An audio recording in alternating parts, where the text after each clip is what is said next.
Welcome back to All This Math. This is Professor Parker. Make sure you are subscribed to the YouTube channel. Make sure you like this video. Make sure you share this video. Even drop a comment down below if you feel so inclined. All right, what we about to get into? We about to get into some adding three-digit numbers. I'm gonna do this problem in two different ways. So this video might get a little long. I'm not sure though, we'll see. But before I go on, I wanna give a shout out to some third graders over on the west side of Chicago that I'm actually doing this video for specifically. I mean, it's for everybody, it's on the channel, but this video specifically for some third graders over on the west side of Chicago. You know who you are. All right, we got 381 plus 945. So what does that mean? Let's first look at these numbers. What does this number mean? These numbers. 381 means we got 3 hundreds, we got 8 tens, and 1 1. 945 means we got 9 hundreds, 4 tens, and 5 ones. All right, so imagine that was money, right? $1 bills, $10 bills, $100 bills. In this column, you got your $1 bills. In this column, you got your $10 bills. In this column, you got your $100 bills. All right, now I'm gonna do this the traditional way, what we call the traditional algorithm, right? That's the way I learned it. I'm a little old, but you know what I'm saying? The way I learned it like 30, almost 40 years ago, right? I'm gonna show you how we do that when we carry the one, right? And a lot of your parents probably learned it this way too, right? We first start in the ones place, right? In the ones column, we add the numbers. So we add 1 plus 5. So 1 plus 5, we know our addition facts is 6. So we write a 6 underneath of this 5, right?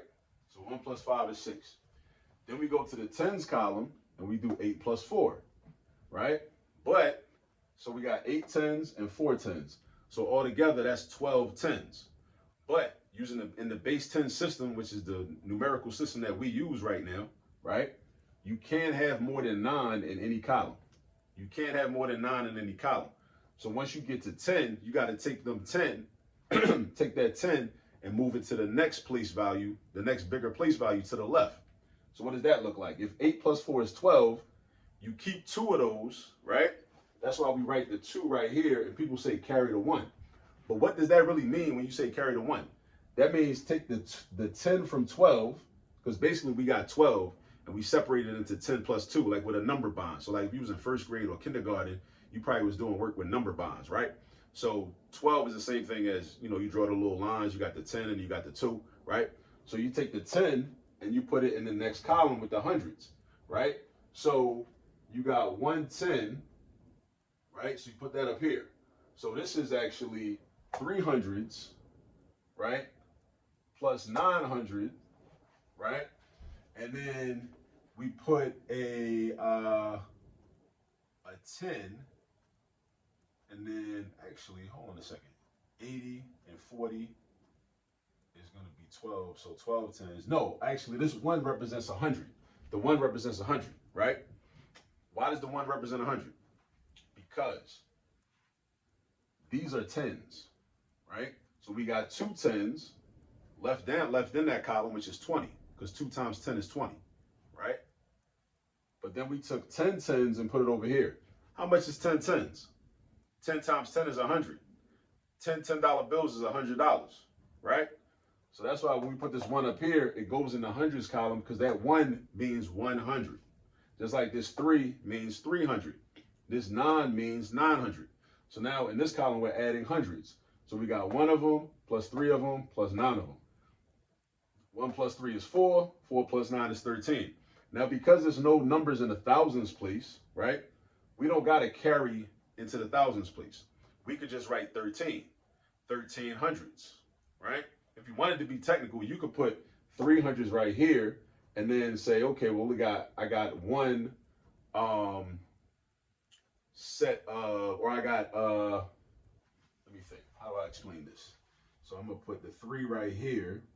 And then, so that's 300s, but then I got 10 hundreds, right? So that 1 would be 10 hundreds. So we take 10 of those hundreds, we will put them in this column, but we're not really doing that because 10 hundreds is just 1,000. So you could just write the 1 right there. So 1,326 is the answer. 1,326 is the answer, right?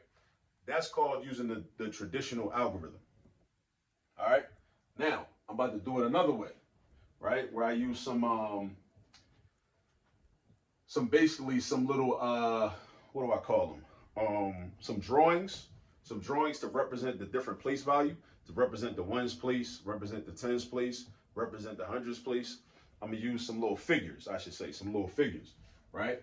So it's gonna be like this. This, the square, is gonna represent 100.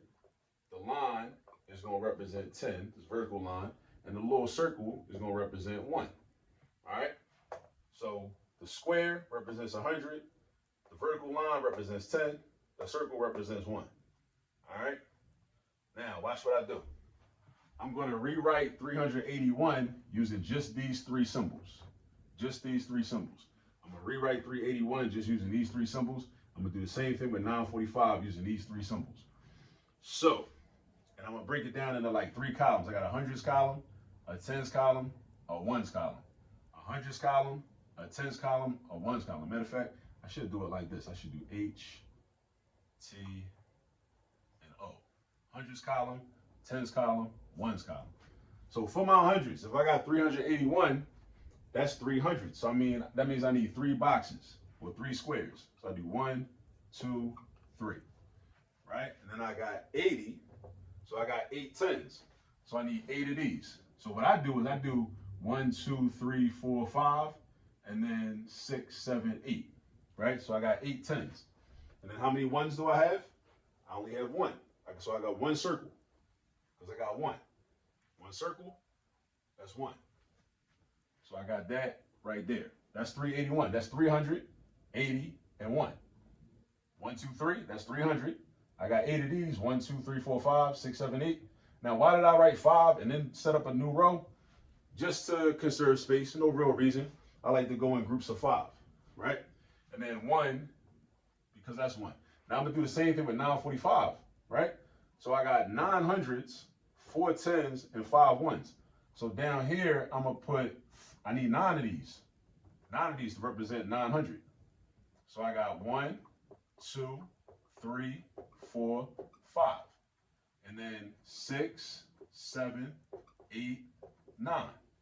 Right? That's the 9, that's 900. That's 9. 900, 900, 900, 900, 900, 900. Then I got 40. This 4 represents 40 because it's in the tens place. That means I need 4 of these vertical lines. So I go 1, 2, 3, 4. I got 4 of them. I got 40 and I got 40. 40 and 40, right? Then I got 5 ones. Got 5 ones, so I'm doing 5 circles. 1, 2, 3, 4, 5. All right? Now, then I draw my line, my horizontal line. This line don't have to be lined up even with this line. It don't have to be, right? But just know that 381 is represented by these 300s, this 80, and this 1. Now, this method is like good for like some students or some children that might just need to see it more visually and see what's happening when we're carrying a 1 or we're regrouping. And this is cool, like, because it's good to have different ways to show problems, right? So some people could just be cool, like looking at it this way, right? How we did it with using a traditional algorithm. And then some people might need to see the symbols. I actually like it this way myself, personally. I kind of dig this, you know, even though this is cool too, but I kind of dig this. All right. So I got 1 plus 5. That is equal to 6. So I'm gonna actually write the numbers though. I'm gonna write the numbers, the Arabic numerals. I'm gonna just write the number 6, right? But then I go over here, right? And this kind of shows you what I'm about to do next is going to show you why you got to carry the 1 and why you got to like regroup. So remember that I said in base 10, because we're in the base 10 system, right? Where everything is kind of based on the number 10. You can't have more than 9 in any column when you add numbers together. You cannot have more than 9 based on the rules. We got to follow the rules. So what I do is I count up all of these. I knew I had 8. 1, 2, 3, 4, 5, 6, 7, 8, 9, 10, 11, 12. So the first 10, I'm going to circle those. I'm going to circle the first 10. It don't matter which 10 I circle. It don't matter. But I'm going to circle like this. Right? That's 10, right? 5 and 3 is 8. 8 and 2 is 10. And then those 10 are going to move into they're going to move into the hundreds column. And it's going to turn into a box. Because 10 of these equals 100, right? Because each of these is 10. That's 10, that's 10, that's 10, that's 10, that's 10, that's 10, that's 10, that's 10, that's 10, and that's 10. So each of these is going to be 10. So that's 10 times 10, which is 100. So that becomes this box right here, right? Now, what are we left with? We left with just 2, 1, 2, just like we was over here. We left with just 2 because we had to, because again, what's the rule? In the base 10 system, we can't have more than 9. So once we get to 10, we got to take that 10 and move it to the next column over, right? So we're moving it to the hundreds column. So it was in the tens column. Now we got to move that 10 over to the hundreds column. All right? So look, but then these 2 that's left, we're going to bring that down. Because this is like doing nothing plus 2, which is 2. Or 0 plus 2, which is 2. All right? So then we go up here with the hundreds, count up the hundreds. Right? Now remember, we can't have more than 10 in one column. All right? So I got 1, 2, 3, 4, 5, 6, 7, 8, 9, 10. Right? So normally what I would have to do is I'd have to take these 10 and move them to the thousands column. But there's no number or digits in the thousands column. So I don't got to worry about that. Technically, I don't got to worry about that. I could just write the 13, just knowing that 3 is in the hundreds column technically, and then 1 is in the thousands column. And then I put a comma, and I could have put a comma right here too. So my answer is 1,326. All right?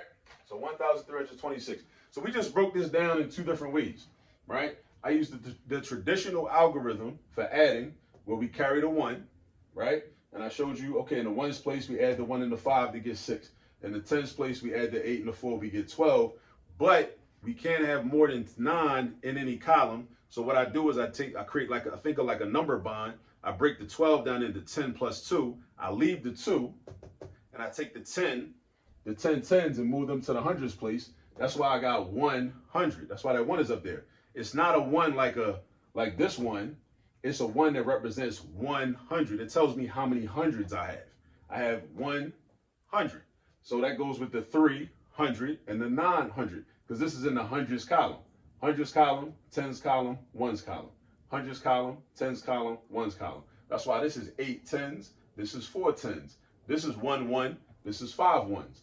Right? So then I got 1 plus 3 is 4 plus 9 is 13. So I got 13. Now, technically, right, this one represents the 10 that goes to the thousands place, right? Because it's 10 hundreds. 10 hundreds is the same thing as 1,000.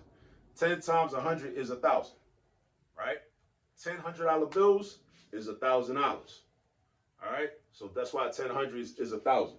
So we got, so again, a number bond, right? This would be 13. Right? If you broke it down, think of it as a number bond. You got 10 and you got 3. The 3 can stay in the hundreds place.